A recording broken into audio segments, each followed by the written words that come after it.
ஈஷா யோகா மைய நிறுவனத்துக்கு எதிரான சோதனைக்கு உச்சநீதிமன்றம் தற்போது தடை விதித்திருக்கிறது. அதனை அண்மை செய்தியாக பார்த்துக் கொண்டு வருகிறோம்.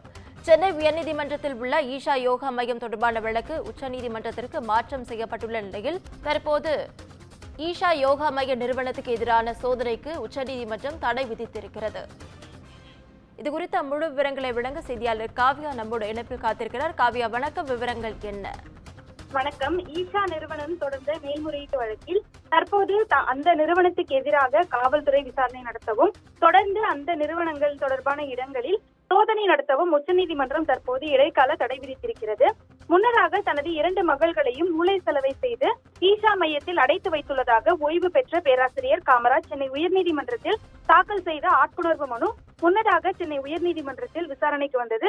தொடர்ந்து தனது மகள்களை மீட்டு தரக்கோரி 2016ஆம் ஆண்டு காமராஜ் தொடர்ந்து ஆட்கொணர்வு மனு தாக்கல் செய்தார். ஆனால் தங்கள் விருப்பத்துடன் தான் ஈஷா மையத்தில் உள்ளதாக அவரது மகள்கள் கூறியிருந்தனர். தொடர்ந்து இந்த வழக்கு முடியவே 6 ஆண்டுகள் ஆன நிலையில் கடந்த ஆண்டு சென்னை உயர்நீதிமன்றத்தில் காமராஜ் மேல்முறையீடு செய்திருந்தார்.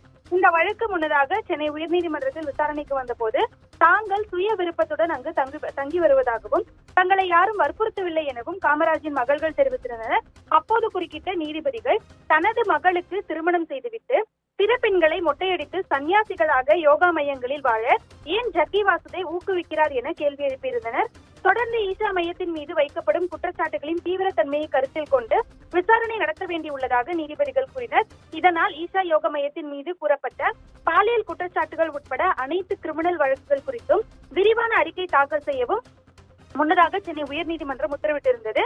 அதன்படி முன்னதாக இந்த உத்தரவை தொடர்ந்து கோவை மற்றும் திருப்பூர் எஸ்பி தலைமையிலான 100 காவல்துறையினர் 50க்கும் மேற்பட்டோர் சமூக நீதித்துறை அதிகாரிகள் ஈஷா யோகா மையத்திற்கு சென்று விசாரணை நடத்தினர். அங்கிருந்த பெண்கள் எந்த மாதிரியான சூழல்களில் இந்த மையத்திற்கு வந்தனர் உள்ளிட்ட தொடர்பான விசாரணை என்பது நடத்தப்பட்டது.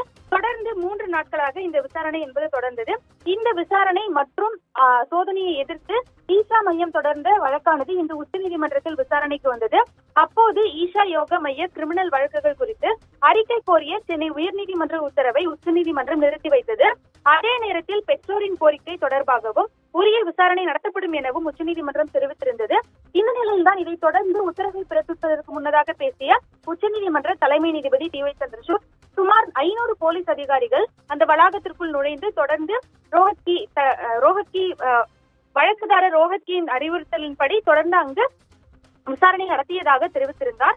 2 நாட்களும் முறையே 24 மற்றும் 27 வயதில் ஆசிரமத்தில் சேர்ந்ததாக கூறிய அந்த 2 பெண்களும் உயர்நீதிமன்றத்தில் 42 மற்றும் 31 வயதாகிறது என உயர்நீதிமன்றம் குறிப்பிட்டதையும் இந்த முரண்கள் தொடர்பாகவும் உச்சநீதிமன்றம் விளக்கம் கேட்டிருந்தது.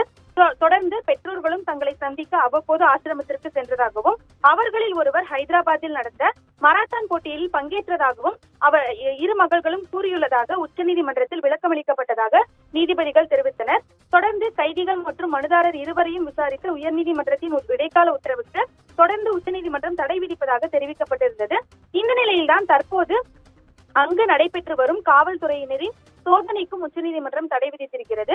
மறு உத்தரவு வரும் வரை தொடர்ந்து அந்த பகுதிகளில் ஈஷா யோகா மையத்தின் நிறுவனத்தின் பகுதிகளில் சோதனை நடத்த காவல்துறையினருக்கு உச்சநீதிமன்றம் தற்போது இடைக்கால தடையை பிறப்பித்திருக்கிறது.